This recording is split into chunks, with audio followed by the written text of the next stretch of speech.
let's talk about the big thing, the big reveal that probably everyone's going to be talking about for this first episode of House of the Dragons, and that is Aegon had a vision of the long night that was to come that we saw in Game of Thrones, and that Aegon partly came to Westeros to defeat that, and he knew that having a Targaryen was important in order to beat back the White Walkers and to beat back this threat that could destroy all of Westeros. So he wanted to have a united Westeros in order to face that looming threat that was to come. But hearing the name, A Song of Ice and Fire, meaning to be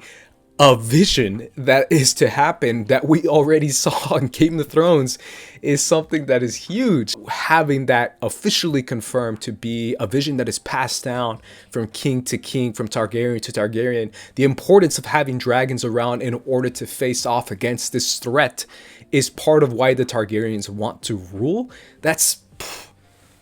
mind-blowing for our Game of Thrones fans to hear. Obviously, we know that George is still writing the books, but hearing this in the show and knowing that George is heavily involved with this show, so that's probably coming straight from him, that blew my mind, and obviously it probably blew a lot of other people's mind, knowing that Aegon already had that in mind when it comes to White Walkers and when it comes to the threat that we saw in the final season of Game of Thrones. This is absolutely nuts.